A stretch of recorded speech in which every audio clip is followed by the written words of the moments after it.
दोस्तों, आज की वीडियो में हम गरुड़ पुराण के तीसरे अध्याय का पूर्ण उल्लेख सुनेंगे। आइए शुरू करते हैं गरुड़ पुराण का तीसरा अध्याय। गरुड़ जी ने कहा, हे केशव, यम मार्ग की यात्रा पूरी करके यम के भवन में जाकर पापी किस प्रकार की यातना को भोगता है, वह मुझे बतलाइए। श्री भगवान बोले, हे विंता के पुत्र गरुड़, मैं नरक यातना को आदि से अंत तक कहूँगा। सुनो, मेरे द्वारा नरक का वर्णन किए जाने पर उसे सुनने मात्र से ही तुम कांप उठोगे। हे कश्यप नंदन, बहुभीतिपुर के आगे 44 योजन में फैला हुआ धर्मराज का विशाल पुर है। हाहाकार से परिपूर्ण उस पुर को देखकर पापी क्रंदन करने लगता है। उसके क्रंदन को सुनकर यमपुर में विचरण करने वाले यम के गण प्रतिहार द्वारपाल के पास जाकर उस पापी के विषय में बताते हैं। धर्मराज के द्वार पर सर्वदा धर्मध्वज नामक प्रतिहार द्वारपाल स्थित रहता है। वह द्वारपाल जाकर चित्रगुप्त से उस प्राणी के शुभ और अशुभ कर्म को बताता है। उसके बाद चित्रगुप्त भी उसके विषय में धर्मराज से निवेदन करते हैं। हे तार्क्ष, जो नास्तिक और महापापी प्राणी हैं, उन सभी के विषय में धर्मराज यथार्थ रूप से भली भांति जानते हैं, तो भी वे चित्रगुप्त से उन प्राणियों के पाप के विषय में पूछते हैं। और सर्वज्ञ चित्रगुप्त भी श्रवणों से पूछते हैं। श्रवण ब्रह्मा के पुत्र है। वे स्वर्ग, पृथ्वी तथा पाताल में विचरण करने वाले तथा दूर से ही सुन एवं जान लेने वाले हैं। उनके नेत्र सुदूर के दृश्यों को भी देख लेने वाले हैं। श्रवणी नाम की उनकी पृथक पृथक पत्नियां भी उसी प्रकार के स्वरूप वाली है, अर्थात श्रवणों के समान ही हैं। वे स्त्रियों की सभी प्रकार की चेष्टाओं को तत्वत जानती है। मनुष्य छिपकर अथवा प्रत्यक्ष रूप से जो कुछ करता और कहता है, वह सब मनुष्य के मानसिक, वाचिक और कायिक सभी प्रकार के शुभ और अशुभ कर्मों को ठीक ठीक जानते हैं। मनुष्य और देवताओं के अधिकारी वे श्रवण और श्रवणिया सत्यवादी है। उनके पास ही शक्ति है जिसके बल पर वे मनुष्यकृत कर्मों को बतलाते हैं। व्रत, दान और सत्य वचन से जो मनुष्य उन्हें प्रसन्न करता है, उसके प्रति वे सौम्य तथा स्वर्ग और मोक्ष प्रदान करने वाले हो जाते हैं। वे सत्यवादी श्रवण पापियों के पाप कर्मों को जानकर धर्मराज के सम्मुख यथावत कह देने के कारण पापियों के लिए दो खदाई हो जाते हैं। सूर्य, चंद्रमा, वायु, अग्नि, आकाश, भूमि, जल, हृदय, यम, दिन, रात, दोनों संध्याएं और धर्म, ये सभी मनुष्य के वृत्तांत को जानते हैं। धर्मराज, चित्रगुप्त, श्रवण और सूर्य आदि मनुष्य के शरीर में स्थित सभी पाप और पुण्यों को पूर्णतया देखते हैं। इस प्रकार पापियों के पाप के विषय में सुनिश्चित जानकारी प्राप्त करके यम उन्हें बुलाकर अपना अत्यंत भयंकर रूप दिखाते हैं। वे पापी यम के से भयंकर रूप को देखते हैं, जो हाथ में दंड लिए हुए बहुत बड़ी काया वाले, भैंसे के ऊपर संस्थित, प्रलयकालीन मेघ के समान आवाज वाले, काजल के पर्वत के समान, बिजली की प्रभाव वाले, आयुधों के कारण भयंकर, 32 भुजाओं वाले, 3 योजन के लंबे चौड़े विस्तार वाले, बावली के समान गोल नेत्र वाले, बड़ी बड़ी दाढ़ों के कारण भयंकर मुख वाले, लाल लाल आँखों वाले और लंबी नाक वाले हैं। मृत्यु और ज्वर आदि से संयुक्त होने के कारण चित्रगुप्त भी भयावह है। यम के समान भयानक सभी दूत उनके समीप पापियों को डराने के लिए गरजते रहते हैं। उन चित्रगुप्त को देखकर भयभीत होकर पापी हाहाकार करने लगता है। दान न करने वाला वह पापात्मा कांपता है और बार बार विलाप करता है। तब चित्रगुप्त यम की आज्ञा से क्रंदन करते हुए और अपने पाप कर्मों के विषय में सोचते हुए उन सभी प्राणियों से कहते हैं, अरे पापियों, दुराचारियों, अहंकार से दूषितों, तुम अविवेकियों ने क्यों पाप कमाया है? काम से, क्रोध से तथा पापियों की संगति से जो पाप तुमने किया है वह दुख देने वाला है। फिर हे मूर्खजनों, तुमने वह पाप कर्म क्यों किया? पूर्व जन्म में तुम लोगों ने जिस प्रकार अत्यंत हर्षपूर्वक पाप कर्मों को किया है, उसी प्रकार यातना भी भोगनी चाहिए। इस समय यातना भोगने से क्यों पराडमुख हो रहे हो? तुम लोगों ने जो बहुत से पाप किए हैं, वे पाप ही तुम्हारे दुख के कारण हैं। इसमें हम लोग कारण नहीं हैं। मूर्ख हो या पंडित, दरिद्र हो या धनवान और सबल हो या निर्बल, यमराज सभी से समान व्यवहार करने वाले कहे गए हैं। चित्रगुप्त के इस प्रकार के वचनों को सुनकर वे पापी अपने कर्मों के विषय में सोचते हुए निश्चेष्ट होकर चुपचाप बैठ जाते हैं।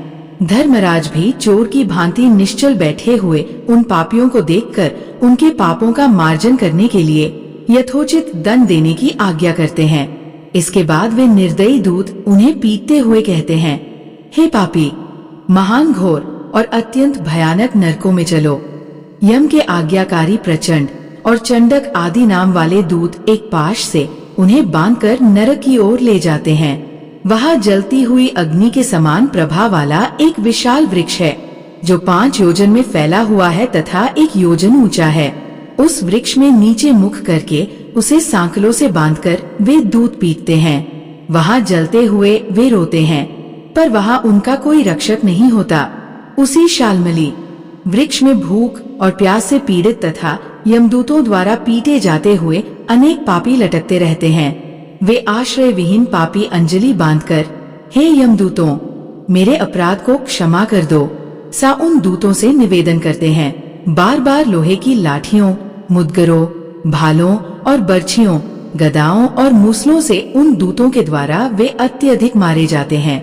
मारने से जब वे चेष्टारहित और मूर्छित हो जाते हैं, तब उन निश्चेष्ट पापियों को देखकर यम के दूत कहते हैं, अरे दुराचारियों, पापियों, तुम लोगों ने दुराचरण क्यों किया?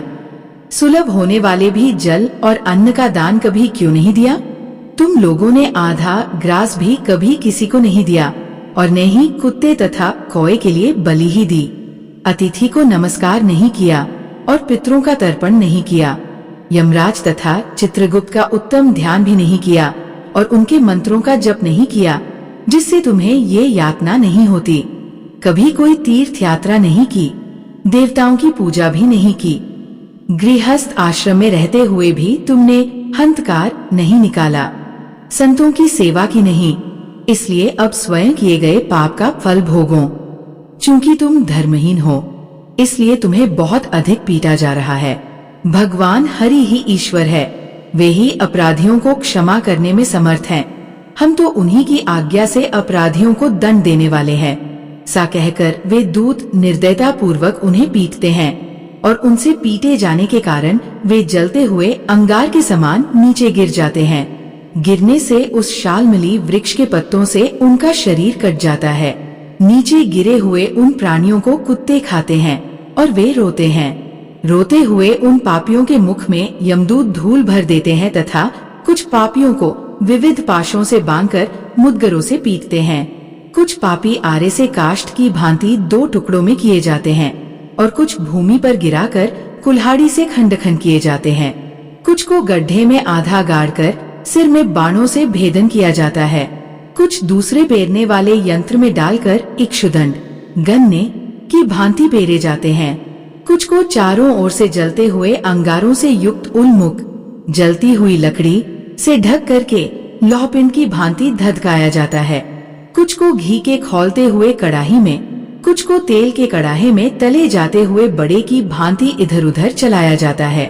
किन्हीं को मतवाले गजेंद्रों के सम्मुख रास्ते में फेंक दिया जाता है। किन्हीं को हाथ और पैर बांधकर अधोमुख लटकाया जाता है। किन्हीं को कुएं में फेंका जाता है। किन्हीं को पर्वतों से गिराया जाता है। कुछ दूसरे कीड़ों से युक्त कुंडों में डुबो दिए जाते हैं, जहाँ वे कीड़ों के द्वारा व्यथित होते हैं। कुछ पापी वज्र के समान चोंच वाले बड़े बड़े कौओं, गीधों और मांसभोजी पक्षियों द्वारा शिरोदेश में, नेत्र में और मुख में चोंचों से आघात करके नोचे जाते हैं। कुछ दूसरे पापियों से ऋण को वापस करने की प्रार्थना करते हुए कहते हैं, मेरा धन दो, मेरा धन दो। यमलोक में मैंने तुम्हें देख लिया है, मेरा धन तुम्ही ने लिया है।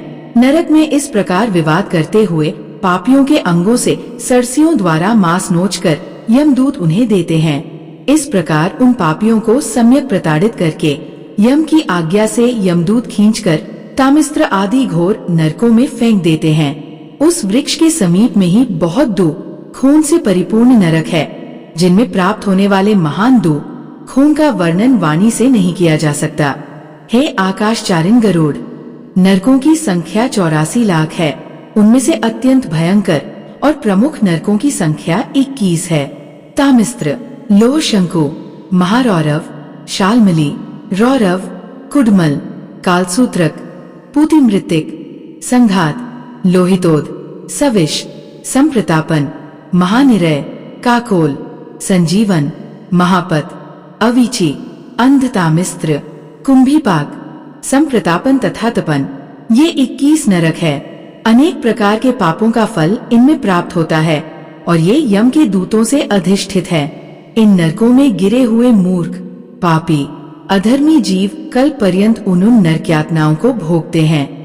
तामिस्त्र और अंधतामिस्त्र तथा रौरवादी नरकों की जो यातनाएं हैं, उन्हें स्त्री और पुरुष पारस्परिक संग से निर्मित कर भोगते हैं। इस प्रकार कुटुंब का भरण पोषण करने वाला अथवा केवल अपना पेट भरने वाला भी यहाँ कुटुंब और शरीर दोनों को छोड़कर मृत्यु के अनंतर इस प्रकार का फल भोगता है।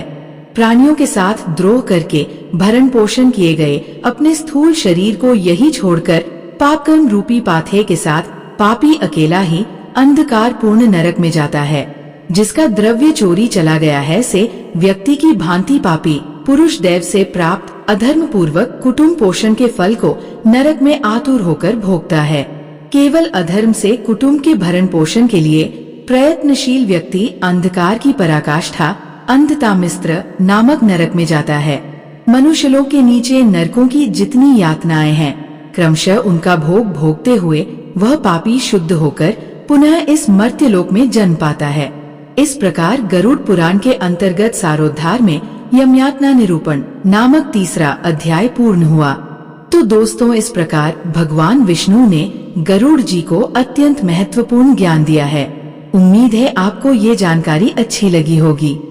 दोस्तों, वीडियो को लाइक अवश्य करें और कमेंट में जय श्री कृष्ण अवश्य लिखें। साथ ही चैनल को सब्सक्राइब करें। आप सभी का धन्यवाद।